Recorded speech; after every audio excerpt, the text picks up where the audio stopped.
Welcome, one and all, to V8's Online's live broadcast of the Oceanic Championship, round 10 of the series. About to go live, bringing you pictures from the Silverstone circuit in virtual Great Britain circa, I believe, 2-9. We got a 15-strong field of GT3 cars here in qualifying at the moment, and we'll see what happens tonight, this Wednesday night, the 15th of November, 2017. My name is Reese Gardner, and joining me in the commentary box is Jay Kennedy. Hello, Jay. Hello, Reese. Hello, everyone. Yeah, I'm excited to see how it plays out tonight. We always know Silverstone puts on some pretty entertaining racing, and with the abrasive nature of the track, tyres are going to play as much of a key, even though it's a sprint race, as fuel will. We've seen fuel be pretty interesting, but saving your tyres for the full 45 minutes is rather tough here. So we'll see some guys play some funky little games with saving some rubber at the end of this race for 45 minutes. Yeah, certainly, especially around, as you said, Silverstone. It's got a bit of an abrasive surface and also quite a few hard turns, like most of the turns on this circuit, extremely fast. Fourth, fifth gear in some places, so yeah, the drivers have got their work cut out for them out here. Weather is pretty cool. We've got mostly cloudy conditions, 18 degrees air temperature, 25 degree track temperature. Yeah, of course, I was just going to say, of course, the Blancpain Endurance Series here this week as well. Heard a lot of teams that are testing for that. Tyres, lucky to be at 40% after an hour. So right, they are well and truly destroyed. So there's not much chance of double stinting in endurance spec. Sprint spec, you sort of need to tone it down a little bit because you usually go a bit more aggressive in these shorter races, but I sort of want to think about making sure these tyres last for the full 45 minutes. So you don't want to be running out with 2 or 3 laps to go, have no rubber left. So we'll see some interesting strategies. And some guys that would never have thought about tyre wear as well will get caught out towards the end of this race. It certainly will. And one thing that I just want to point out is the fact that championship leader Ross Rizzo has shrugged off the usual Mercedes he runs, is in a BMW for this round. So obviously taking advantage of the superior chassis of the BMW around this circuit.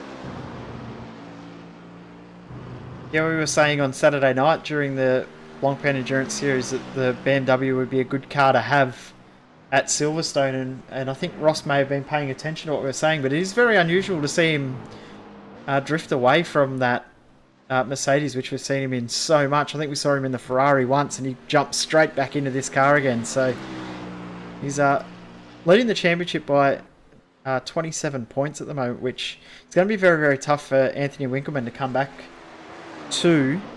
But the rest of the championship, very, very tight. 3rd through to 9th is pretty tight, especially 3rd, 4th, 5th. Pretty close, and no Jared Filsell tonight, so we'll see Rayner and Franklin jump ahead, and probably Silvassi as well. But it's been a pretty interesting championship, and showing consistency has been the key, with Ross Rizzo only winning 1 race. Yeah, certainly. His only race win has come at Homestead Miami Speedway. All of the other races, he's of course he hasn't won them, but he's finished in the top 5 or thereabouts, which is extremely important. No one else has done it with the consistency that Rizzo has, and he's got a lead that Jeremy Franklin, bar Rizzo retiring from this race, I don't think Winkelmann, will be able to cut into that very much here. But it's simply due to the way the points system works. Yeah, exactly. There's no drop rounds, and the 0 for the first round for Winkelmann has absolutely hurt him. He's 27 points behind, 30 points for a win. So, 32 points for a win, I should say. So, you want to make sure that you get every single point you can. And at the moment, Rizzo's doing everything right. His worst position, I think, has been 5th in the first round. It's his worst position in the championship. So, right. Finished 2nd, 3rd, and 4th in every other race, but the race at round 1, which was Sonoma, I Sonoma, believe. and round 7, which was the race at Homestead, Miami, 2 weeks ago, which we saw Winkelmann and Rizzo have a pretty good fight in that race too. Yeah, they certainly did. I believe Rizzo actually got a penalty for jumping the start on that one as well. So, And then Winkelmann got a penalty for incorrect pit entry. yeah, certainly. So that I think that just goes to show how hard they were fighting with each other for that win. The fact that they made those mistakes.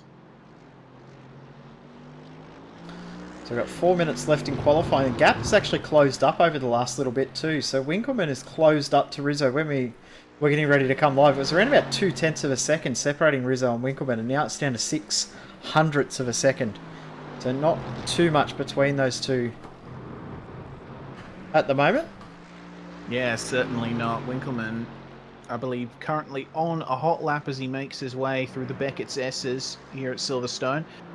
Of course, this layout at Silverstone that we are using is not the current one. iRacing do have the current layout of Silverstone scanned, but they have not yet been able to get it done and released. So we are racing these modern spec GT cars on what is technically a historic version of Silverstone, which is quite interesting, seeing these cars take the original final sector after, out of the Abbey Chicane through Bridge and Priory and Luffield.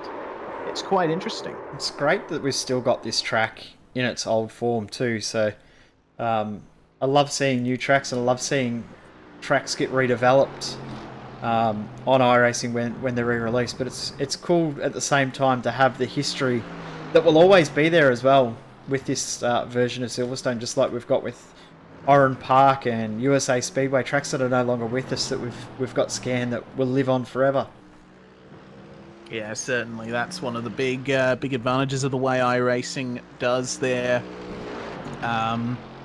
track creation. Of course, in most other racing games, you have historic versions of tracks, but they'll never be quite as accurate as they could be, right down to the millimeter. So iRacing laser scanning these tracks before they end up getting changed or getting pulled down, etc., is it's one of the really cool things about the sim, the fact that you can drive them as they 100% actually were. In a way, it's become a bit of a curse, though, hasn't it? We've seen how many tracks that they get scanned and re-released, and then all of a sudden they get changed in real life. So that's it. Apparently, that's happening with Lime Rock Park. Yep. The fact that iRacing wants to rescan Lime Rock Park, but they keep making little changes to the track. So well, it happened as well with the update to Charlotte as well. They went and scanned it, and then all of a sudden they added in another chicane into their roval that they'll use for the third road course in the NASCAR series next year. Just watching Mark Simon come through to complete a lap. I'm not sure if he got an off track earlier in this lap, but we'll see if he does improve his time. 1:45.9 is his best lap. That lap invalid. Does not count. Also just saw Martin Silvassi jump up the timesheets. He's now up into 6th position. Best lap of a 44.7. Yep, looks like he's doing rather well as Silvassi. He's got that Mercedes hooked up. And the spread throughout the field, the top 8 covered by just over a second. Pretty good to see. Hopefully there'll be some good racing with the assistance of drafting down the Hangar Straight. It's one thing about the GT racing is that the draft keeps everything nice and close, doesn't it? We saw all different sorts of marks be able to be contenders purely based on the draft. So hopefully we will see some nice close racing. The checker flag is just about to come out, so the drivers are now on their final chance to get in a flying lap. Yep, Silvassi crosses the line and does a 44.878, so hasn't been able to match his personal best. Mark Simon, he's just spun at Abbey. Just took a little bit too much curb there. I think Winkelmann will be the next to come across the line with a proper lap time. He actually checked up after he made that last mistake. He didn't have enough time to come back into the pits and get a fresh car, so he's going back for a second grab, but he's still going into it. So that's usually a sign at this point that there's some sort of lap time in this. Yep. He's just nice and smooth over the curbs through the final sector of this lap. Late apex left field, get on the throttle nice and early, run out all the way across that exit curb, and he's on the brakes before the start-finish line. Ross Rizzo, okay. I think, is going to be the last driver to put in a lap. Yeah, I'm a bit confused by that too. Surprised he pulled it up there and not a bit earlier, but maybe he didn't have his relative time up and checked it just coming out of the last corner to see where he was up to. But Rizzo's still in it. A possibility. Yeah, definitely is, and that BMW looks really fast, especially through this last sector. You know, we've said it before in our broadcasts of GT racing here at V8's Online. The BMW is not the best car in terms of straight line speed, but when it comes to the corners, it's very hard to beat. It's just got supreme tyre use and a really good chassis. Ross Rizzo has made that work as he comes across the line to possibly improve on his pole time. Oh, I think about the same time by looks. No, 10th slower. And Matt Morris is coming in the pit. So that is qualifying done. And we'll run through the starting grid with Ross Rizzo starting this one from pole with a 44.1. Winkelmann 0.06 of a second behind. He'll start from second, first and second in the championship as well. Jeremy Franklin in third with Brad Watson fourth. Thomas McMillan fifth. Martin Silvassi will start this one in sixth. Then Dan King and Mark Rayner on the fourth row. Fifth row is Justin Strickland and Philip Morton. James McKee is going to take up position number 11. Matt Morris in 12th. Mark Simon 13th. Edward Morgan 14th. 15th, JP Courier, not setting times in the qualifying session, Simon Mazzomo and Elliot Biddle. So that is your grid for round 10 of the Oceanic Sprint Championship here at Silverstone. And, well, lap 1, turn 1, Jay, that's it's a bit different here at this layout of Silverstone because Cops turn 1 at this layout is a bit fast for a turn 1 at a racetrack. It's pretty obvious why it was changed when Formula One basically forced the change of layout at this circuit. So yeah, it's pretty quick and scary in a standing start style race, but rolling start always makes it a little bit more interesting, a little bit more exciting, and fingers crossed we don't see too much chaos at turn 1. To round 10. Yeah, bit of a small field tonight, but all the major players seem to be here. So yeah, same as every week.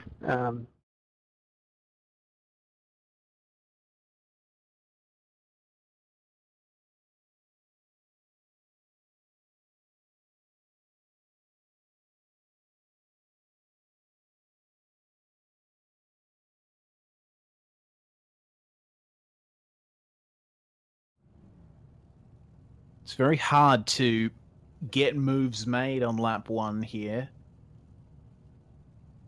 with the nature of the turns. Of course, as we just discussed, we've got Cops for turn 1, and then you've got the Beckett's S's, very fast. Then the blast down the hanger straight to Stowe. That is somewhat of an overtaking opportunity, but it's not quite as good an overtaking opportunity as the braking zone coming into Club, which is the next turn. Not much elevation change around this track either, apart from the final section through Bridge Corner, and even then that used to be completely flat. And as you were saying before, it's good that we've still got that part of the circuit. I mean, it's still there now, but it's not used in any of the modern layouts, so it's cool that we've still got the bridge section. I actually really enjoy that. That corner coming out of there is very, very deceptive. It's a lot sharper than you expect. Yeah, it definitely is.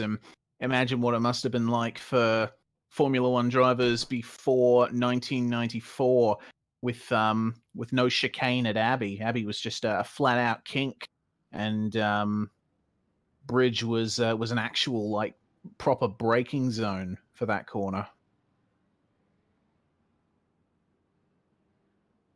It's amazing looking at the circuit from above too. You see the basically where a lot of the corners could get their names from, with the Hanger Straight and things like that. You see the runways very, very visible through the middle of the circuit. So it's pretty cool to see that as the drivers start to pull away and get ready to get this one going.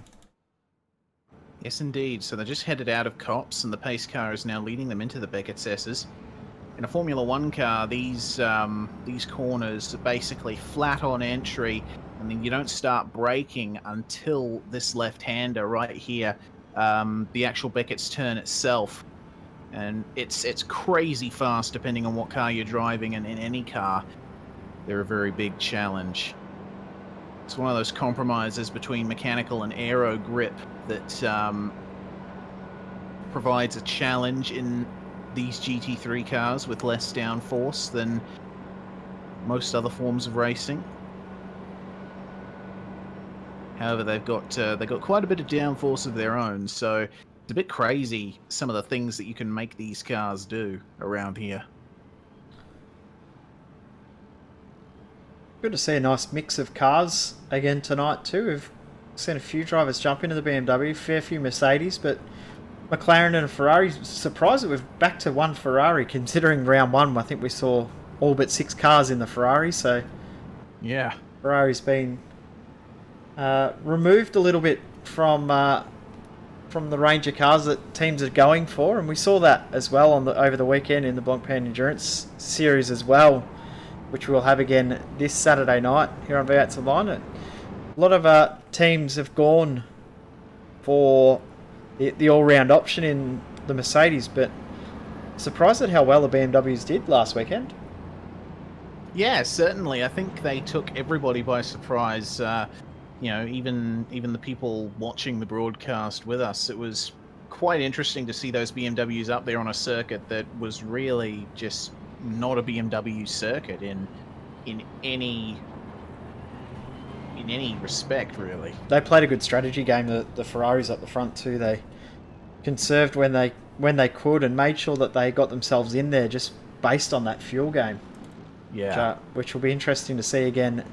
This Saturday night will be, as we said, we'll be live again this Saturday night from 8 PM Australian Eastern Daylight Savings Time for the Blancpain Endurance Championship. But before we get there, it's sprint racing, and it looks like we're nearly ready to go.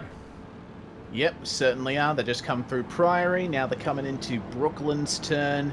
Tight left-hand hairpin leading into Luffield. This seemingly never-ending right-hander that's completely flat in terms of elevation. And then it's a challenge to get on the throttle at the right time onto the start-finish straight. Ross Rizzo will lead the field away here. Backing them up, waiting for the green flag, and away he goes. Ross Rizzo leads away the Oceanic Sprint Championship field at Silverstone, and he's got a really good gap already. Second and third is well and truly on, though, because Jeremy Franklin thought about making a move up the inside of Winkelmann, but I think wisely pulled out of that. But Philip Morton, side by side with Mark Rayner. Oh. Morton drops back in behind Rayner there. The cars go single file as they come out of the Beckett's S's. Now this is where the straight line speed of the Mercedes will come into play. We will see Anthony Winkelmann go up to the back of Ross Rizzo. Have a look at that draft coming up to Stowe. But of course, Rizzo has that extra grip, and we got a BMW running wide. Jeremy Franklin having issues there through Stowe on lap 1, and Brad Watson is now right on the back of him coming into club. And we'll see that quite a lot. We'll see the BMWs start to pull away through the corners. They're, as I said, so much better through the corners, but then they get back into these straights, which there's so many straights in this circuit. Oh, big moment for McMillan. Ooh. Lucky to pull that up. He's going to get... I'm sure he's going to get passed here by Silvassi up the inside. No, not quite able to. Silvassi backed out of that a bit. Going side by side through bridges, not always the best of ideas. But, McMillan still not quite keeping it on the track.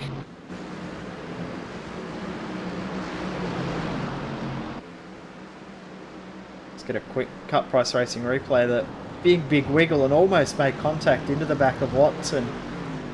Go back live once again. up the front. Rizzo 7/10 on the first lap. That's a pretty good margin. Yeah, it definitely is. Rizzo is putting down those times as he needs to help consolidate his championship lead. And seeing a battle for fifth really brewing now. Martin Silvassi is on the back of Thomas McMillan and is looking pretty hungry. And Strickland and Rayner are right there too, as well as Morton. So it's a proper 5-car battle for 5th position at the moment.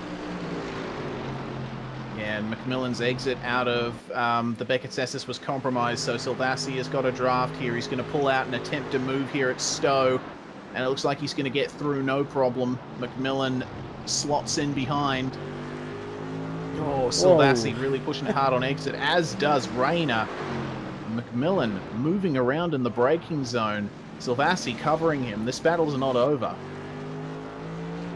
McMillan needs to be careful too to not fight too hard because he'll get passed straight away by Strickland in behind, who's pretty much there, and back a little bit further. Rayner and Morton very, very close, and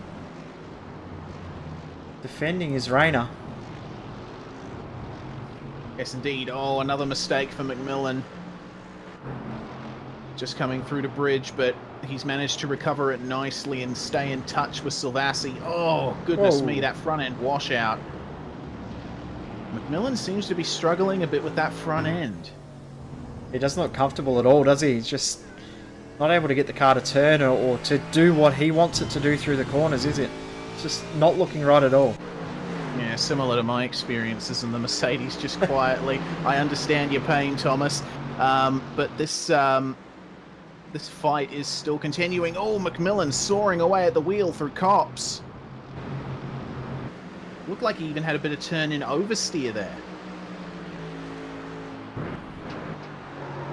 Oh, Strickland!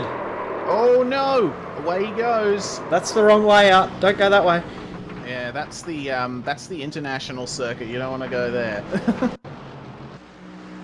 So, good recovery to not lose a huge amount of time. He's dropped back to 13th, the last runner in the field. We've got a few guys that did qualifying and unable to race with us tonight, unfortunately. So he'll be able to work his way up because he does have very good pace in that car. No, it was a good drift session. Yeah, it was. The car just got a bit unsettled there at the apex of Maggots, and the rear end came around. That was that. Philip Morton versus Mark Rayner is looking very interesting, as is the battle between Matt Morris and Mark Simon behind them. Yeah, some good battles brewing back in the field, and battle at the front too's closed a little as well. It's down to half a second, so it was at 6.5 tenths after lap 1. It's back down to half a second. Yeah, so, I'm starting to see, 2-car, 3-car battle packs forming throughout the field. We got Rizzo and Winkleman, P1 and P2 up front. 3rd and 4th are fighting. Silvassi's catching up to them, and McMillan is starting to get harassed by Morton and Rayner. And then Matt Morris has Mark Simon right on his tail. So we've got 4 proper battles at the moment. And we'll go back to Winkleman because we'll see here. This is where the Mercedes is strong. These straights. Yes, indeed. Ross Rizzo trying to maximise the advantage of the BMW as much as he can through these opening turns.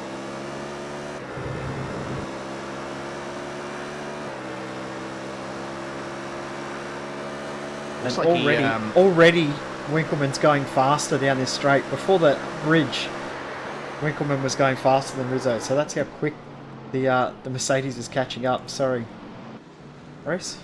That's all good. Yeah, this middle section of the circuit here, you can really see Winkleman go right up to the back of Rizzo. He's carrying that advantage all the way out through to Abbey. But then when it comes to sectors 3 and 1, Rizzo's just able to eke out a little bit of a gap. It's pretty much from here, isn't it? Yeah. From here on, the gap starts to grow again. So yeah, Winkleman, going through bridge. Winkleman could also be playing a bit of a smart fuel game as well. Could probably be within range of drafting to save a dash of fuel as well. Saying that, he's closed up quite quickly in the last section of this track. Yeah, really pushing hard to stay in touch Oh, with Rizzo McMillan. here. Oh, Just been passed by Morton. oh yes. So McMillan back to 7th now. Oh, he's trying to find his way through on the inside of Morton and Luffield. Oh, wasn't quite able to get it done. Luffield's one of those turns that you can double apex, run wide in the middle, and that can let a rival through. McMillan not done with Morton here. He's going to have a look up the inside at Cops. Just not up far enough, and Morton using quite a bit of that AstroTurf. That AstroTurf out there too doesn't have as much grip as you think. Morton, big sideways moment. And Yeah, McMillan reacted to it and ran wide. Yeah, McMillan's offline too, and this is going to allow Rayner up into contention for 6th place. McMillan, though, has the inside line in the braking zone for Stowe, so will he be able to hold off Rayner? Looks like just for now he might, but Stowe's one of those corners where you can take a wide entry and get a big advantage. Rayner hasn't quite been able to do that. Coming into Club, they're just staying constant. Just draw your attention away from this for a moment. Have a look at how close Silvassi is to Watson now too. Yeah. So Silvassi's on a charge. He's the fastest driver on track at the moment too.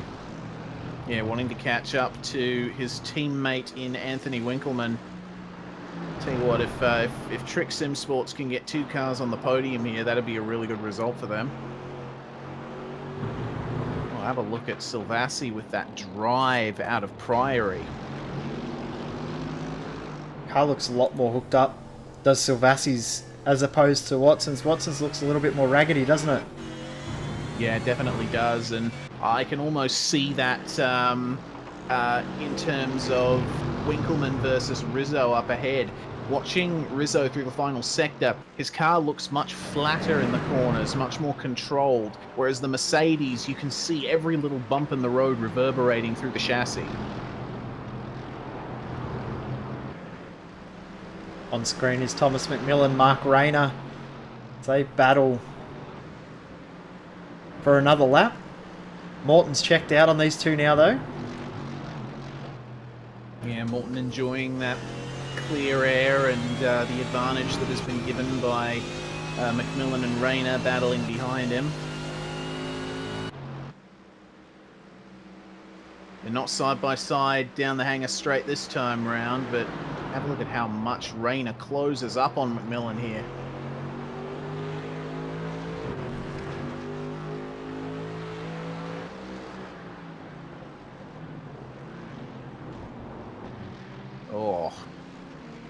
Oh dear, McMillan running wide through the first part of Club, but he manages to get it back through the second part of the turn.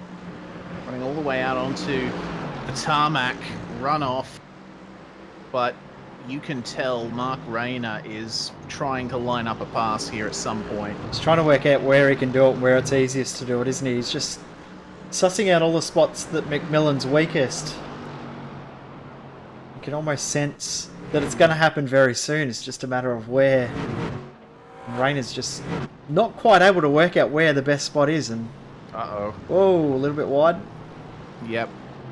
Have a look at how close Morris and Simon have caught up as Winkleman just does the fastest lap of the race.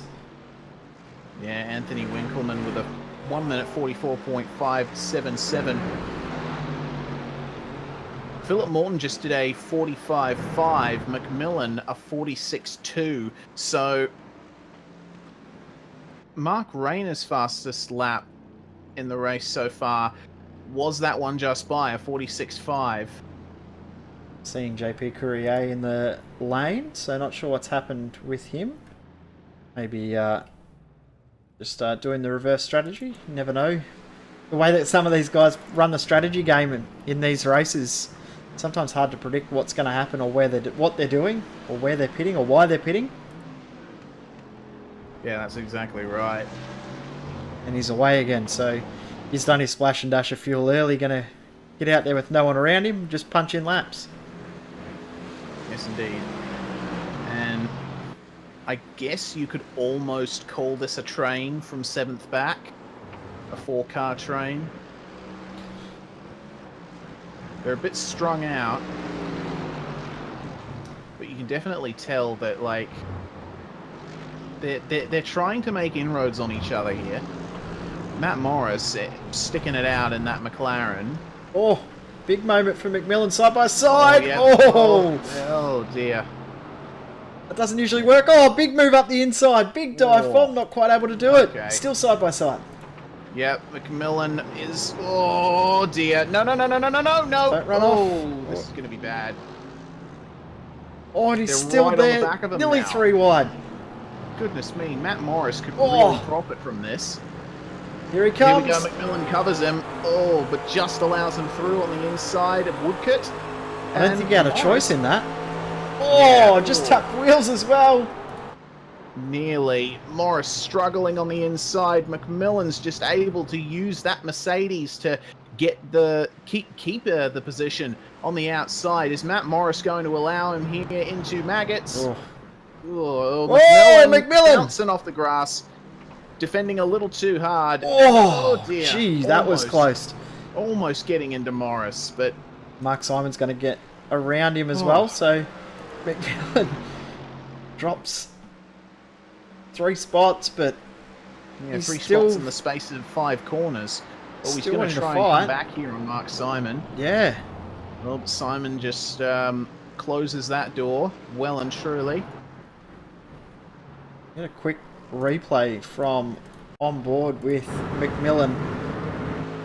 Yeah, McMillan just through the Beckett's S's.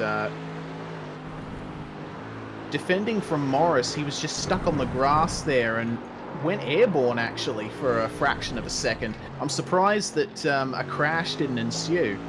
Very well done by all of those guys to get through that without any damage.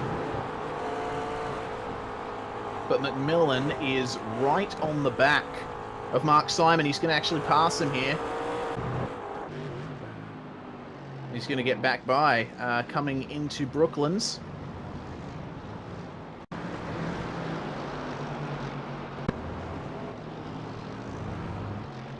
Oh, and running wide on the exit of Luffield as well, McMillan.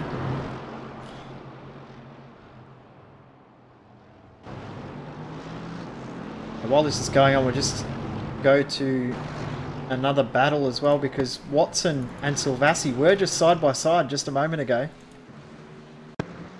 Yeah, that battle is brewing. Oh no, Watson's off. So that's going to allow Silvassi through.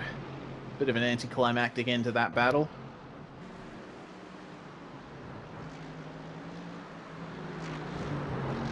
Let's get a quick cut price racing replay.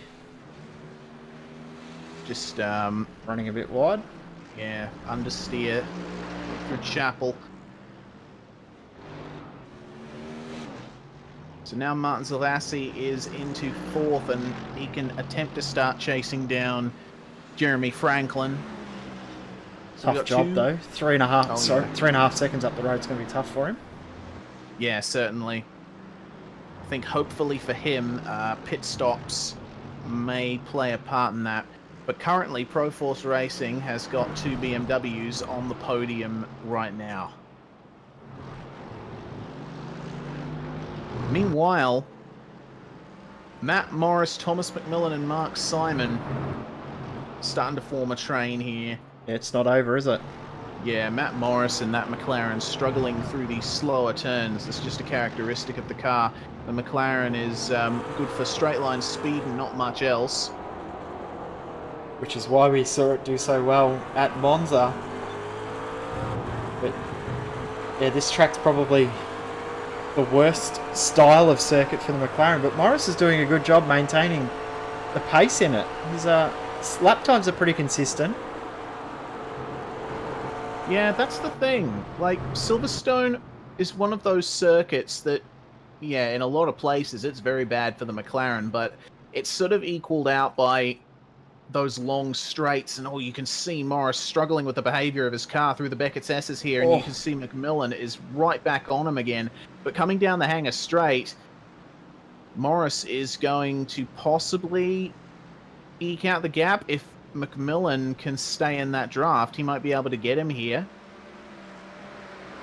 No, he backs out of it. Yeah, not a bad move there. He probably wasn't far enough up to have that big dive up the inside, so good way from McMillan to recognise that fairly early and got out of it. Simon's caught up back again onto the tail of these guys, so true 3-car battle once more. Yes, indeed. And coming out of club, Morris, you can see is just holding on, but wait until they get into this final sector here. This is where the Mercedes is going to come alive relative to the McLaren. You see McMillan can afford to be so much more aggressive through the turns, but and to his detriment in a couple of places, but Matt Morris is just keeping it online, just getting through that section, waiting for the straights where he can have a bit of a breather.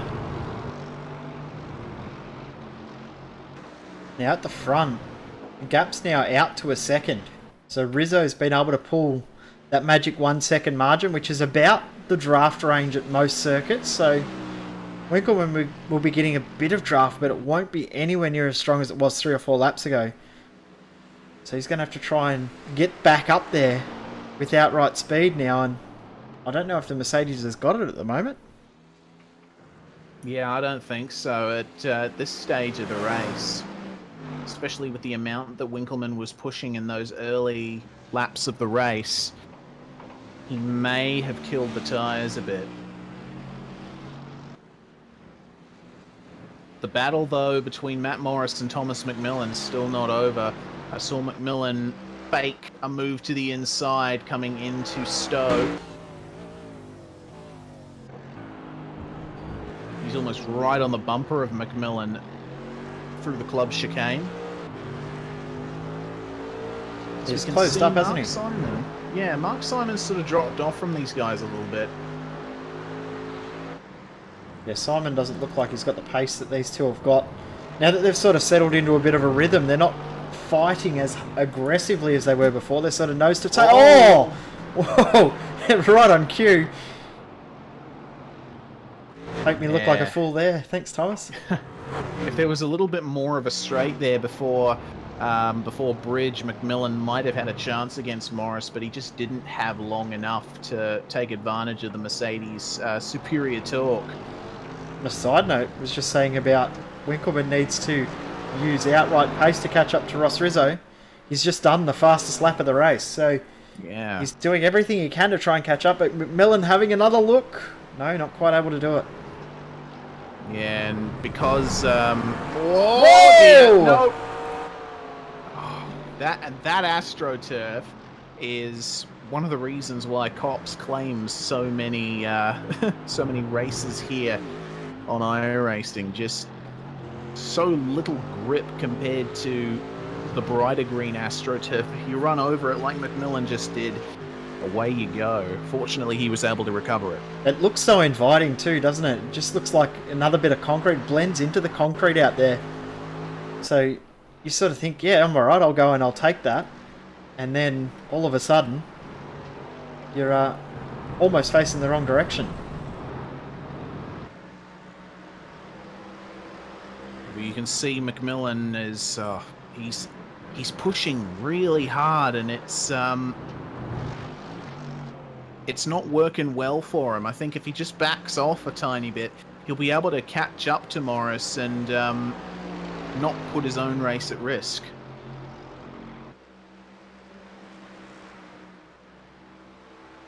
Because now look at the gap that Morris has over McMillan coming into the final sector. It's out to 8/10, so that's probably just as much the draft down that back straight as anything else. At the front, Yeah, Rizzo's certainly responded as well, so last lap around, Rizzo has done a 44.6, pretty much identical to his fastest lap of the race. Winkelmann, a 44.7, his best lap was that 44.5. And he's done 3 laps in the 44.5s. Rizzo hasn't been able to get into that marker, so Winkelmann has quicker pace, but not able to get it as consistent. Rizzo's just been consistently quick. doing the exact same lap times, lap after lap. Yeah, and I think that's a testament to Rizzo's championship lead. You know, we were talking about consistency before. It's not just about consistency in race results, it's about consistency in driving as well. And Rizzo's ability to just, you know, go on autopilot, so to speak, and churn out those same lap times lap after lap. That's one of the reasons that he's been able to get the results he has.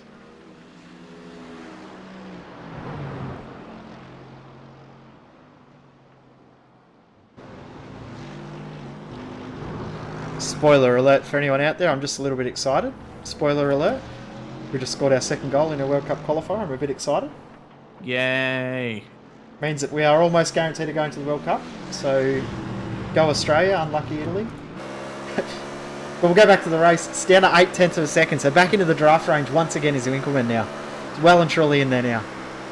Yeah, he is, and you can tell, like, he's just hanging on there to Rizzo. All he needs to do is just eke out a little bit more pace through some of these corners, and he'll be right back on to the bumper of Rizzo for the race lead here.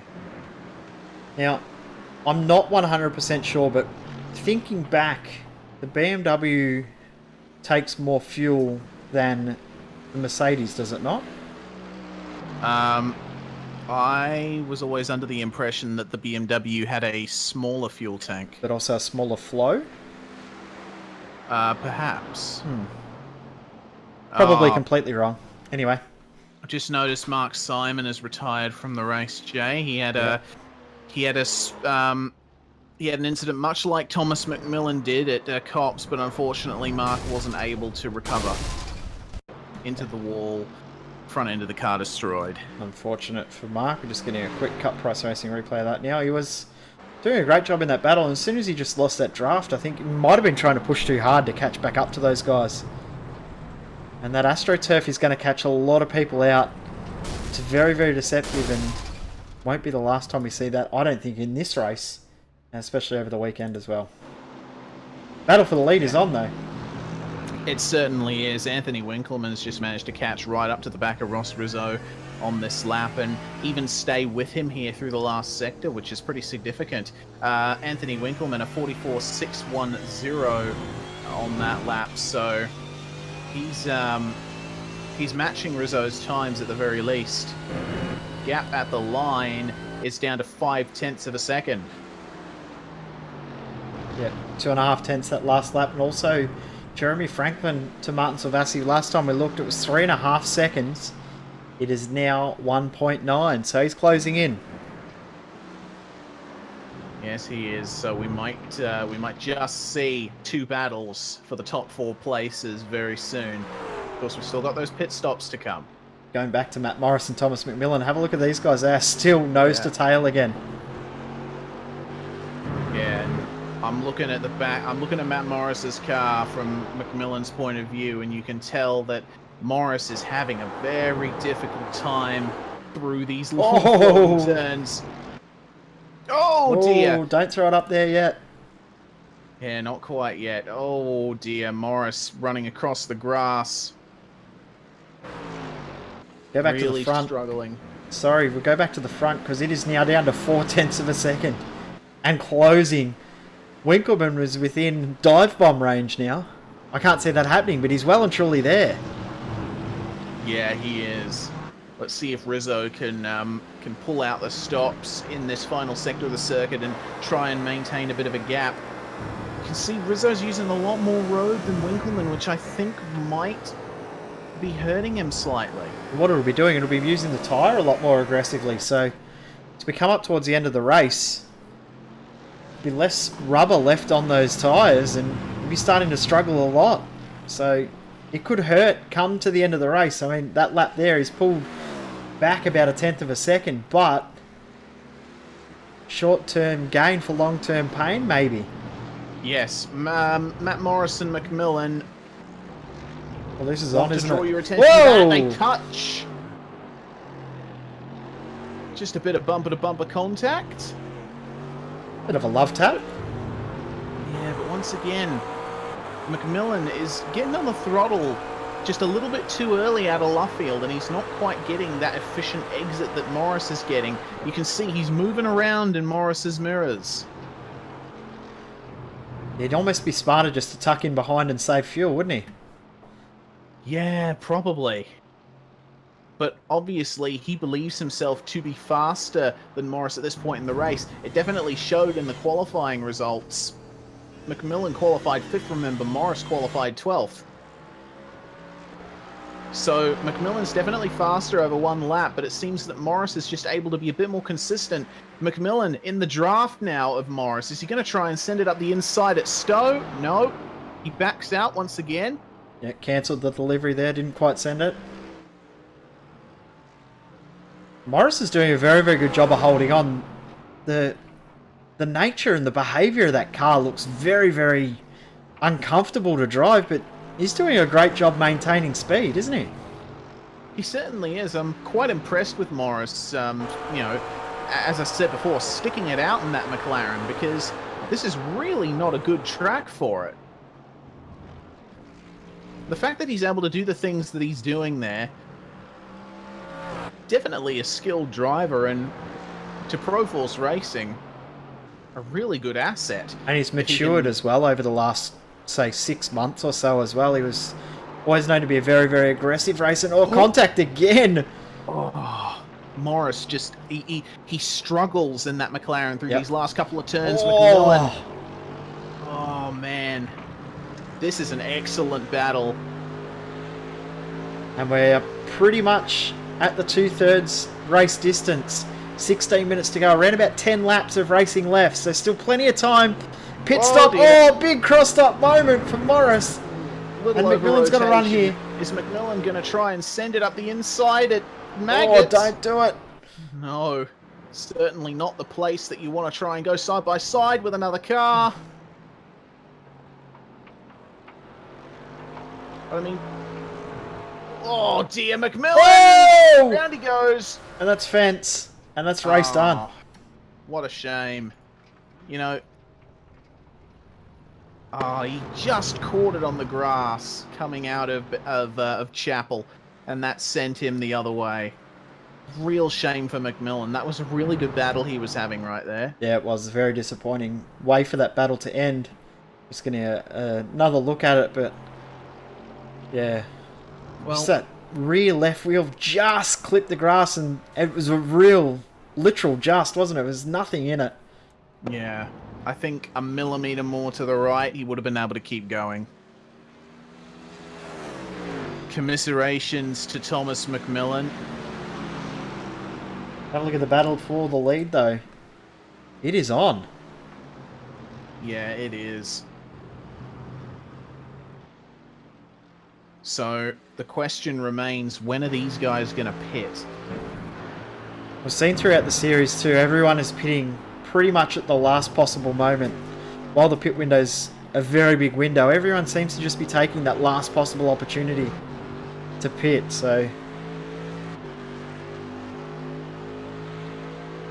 Have a look at how fast Winkleman's closing up here.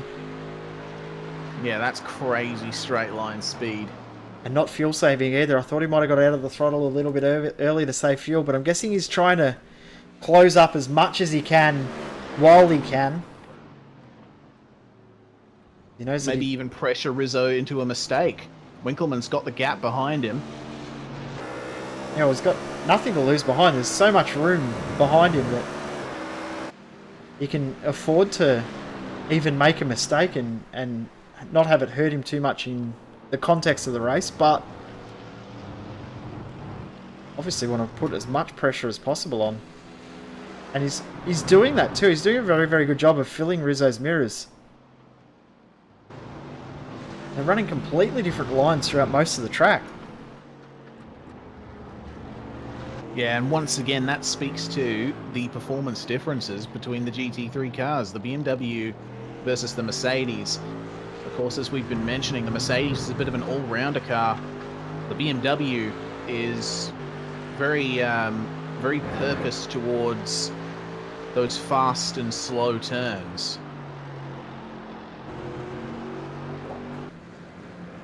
Gap down to 3.5 tenths of a second.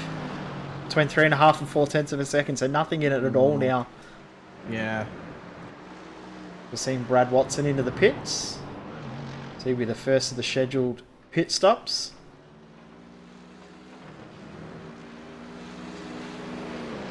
Oh, it's getting really close here at the end of the hangar straight. It's on, isn't it? Yeah. Got the gap down to about a car length.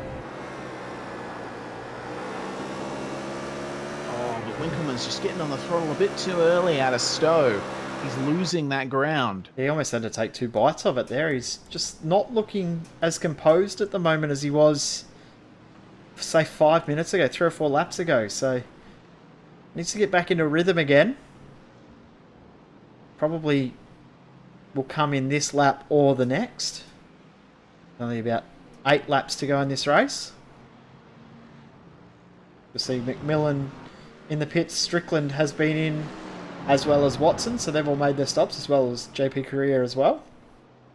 And Mark Simons ended up back out on the track, even with his issues, so it's good to see. Yeah, currently a lap down, but he can pick up some points.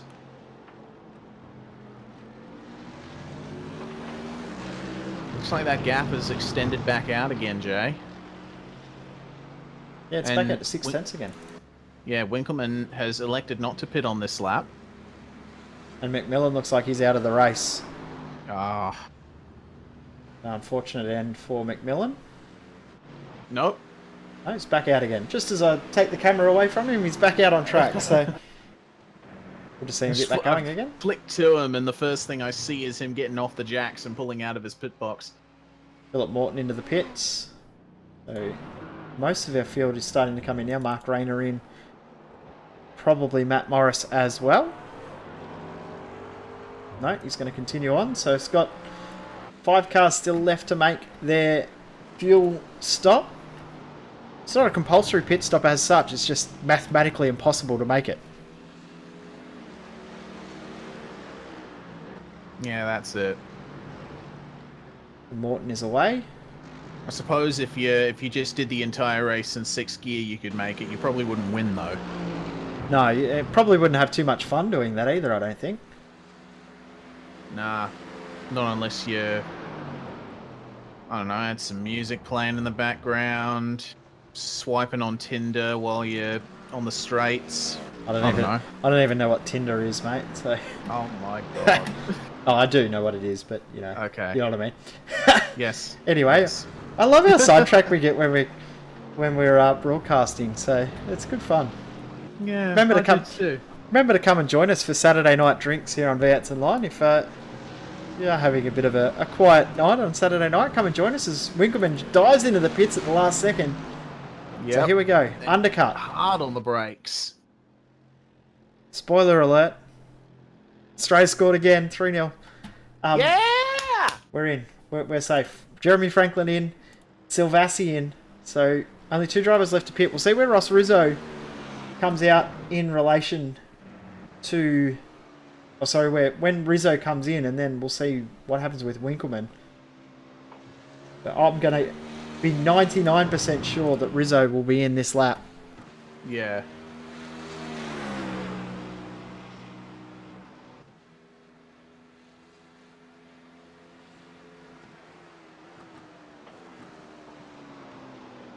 Okay.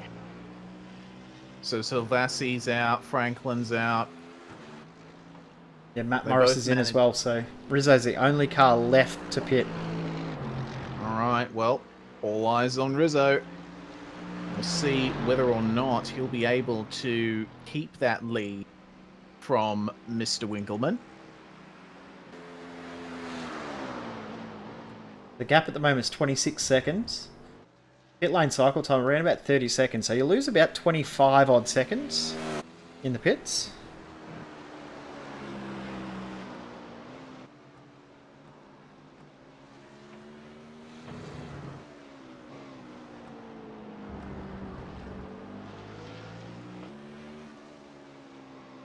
Alright. So Rizzo making his way through Luffield for the 21st time, and he sticks to the right and goes into the pits.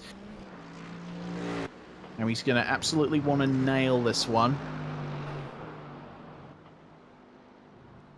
7.8 seconds for Winkleman. So Rizzo can get it under 8 seconds. He should come out in the lead.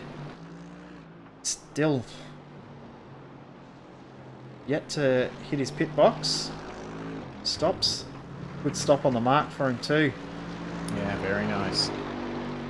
Winkleman might take him. It's going to be close, isn't it? 7.6 for Rizzo. So pretty much identical pit stop times.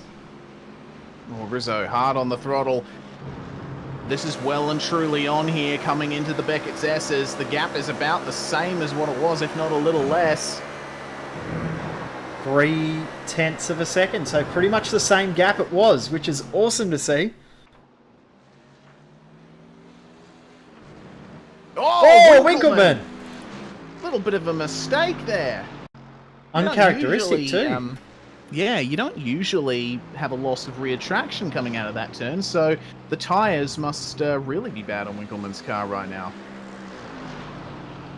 It's the big tyre game coming in. As I said before, the tyres are struggling to last an hour for the guys doing the endurance series, so seeing them get through a 45-minute race when they're pushing 100% for all of these laps, it's probably no surprise, but at the same time, very uncharacteristic from what we've seen previously in this series. Yeah, definitely. This latest update to the tyres for the GT3 cars has really shaken things up. But at the moment, it looks like Ross Rizzo is being his usual smooth, composed self up front.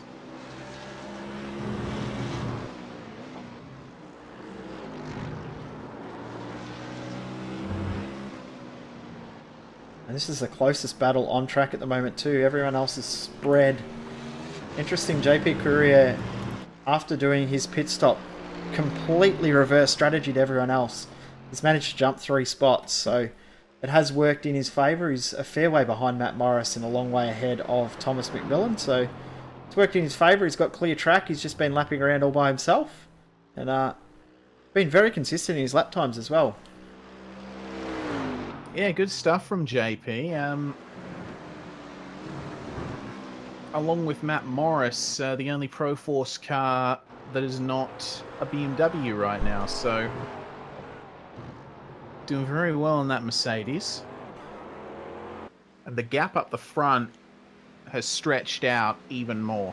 Yep, 1.5 seconds now, so full 1.5 second gap. Going to be tough for Winkleman to pull this back.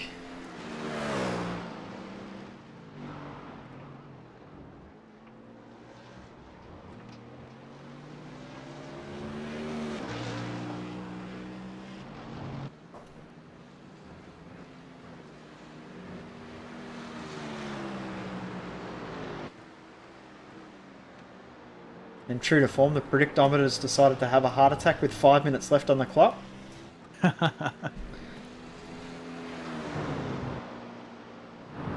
1.6 seconds now, so the section of the track where Winkleman looked strongest looks like he's struggling quite a lot now.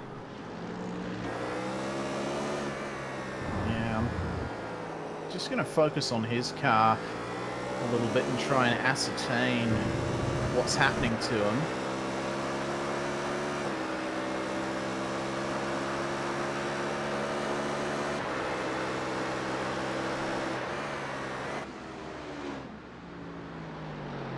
Saying that last lap around, 44.7 for Rizzo, 44.6 for Winkleman. So Winkleman's pretty much back to the pace that he had.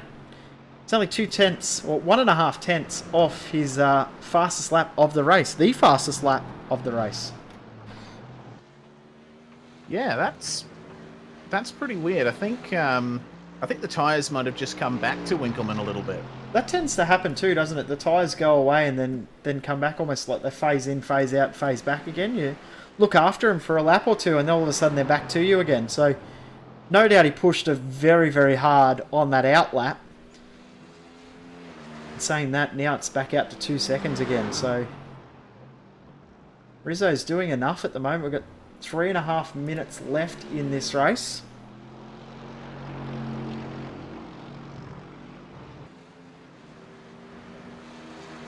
I can't really see anything untoward in Winkleman's driving. It just looks like he doesn't have as much grip as he used to.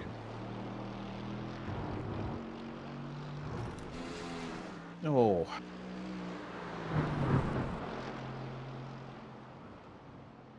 Yeah, Winkleman's got nothing left in the tank, I don't think. The tyres are too far gone for him to be able to catch up. It's now out to 2.1 seconds. And McMillan's actually under threat from being lapped from Ross Rizzo at the moment, so that's actually our second closest battle at the moment is the battle. Actually, Silvassi's one to watch at the moment. I didn't even notice that. Silvassi is now down to 1.6. He's got 2 laps left. There's 2 minutes left on the clock, 2.5 minutes left on the clock, so there's 2 laps to go. And he could do this to the pace that he's got at the moment. That last lap, 9/10 of a second, he took out of Franklin. Wow. Okay, that is very impressive from Silvassi. He's really pushing it in terms of track limits, if you saw how he took cops just then.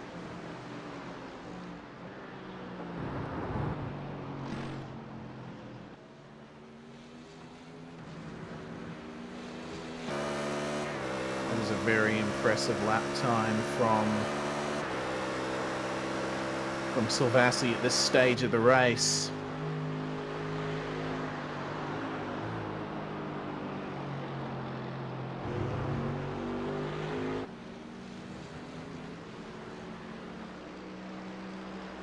Now that last lap around Rizzo brought back from Winkleman. We saw Winkleman definitely off the pace.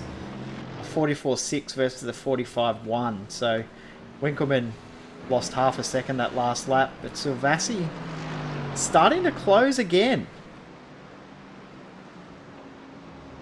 It's an interesting situation that's developed here. The top 4 both consist of Trick Sim Sports Mercedes chasing Proforce Racing BMWs, but one Trick Sim Sports Mercedes is falling away, the other is catching up.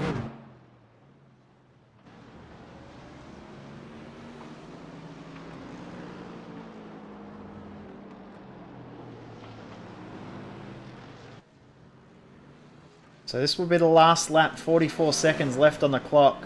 So this will be our last one in this round of the Oceanic Sprint Championship. Ross Rizzo, 2.1 second lead over Winkleman. Looks at the moment like he's done enough in this one, but still a little bit of time left to go. Yeah, certainly. Anything can happen. Rizzo just taking every inch of the curb and no more through that section, as I realise I'm looking at Franklin, not Rizzo. I did that before as well. Ah, boy. I just realised that they do have a little bit of difference between the cars with the different colour mirrors and rear spoiler, rear wing for both cars, so thank you to the teams for giving us a little bit of a hand. We can't seem to help ourselves though. Silvassi's now down to a second, so Silvassi's closed up a lot in the first part of this lap. Yeah, he has. Wondering, will he be able to do it? It's going to be tough.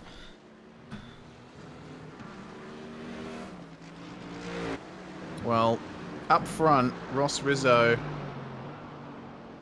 is exiting Luffield, and he's going to take his second win of the season and extend his championship lead in what has been a very good performance from him.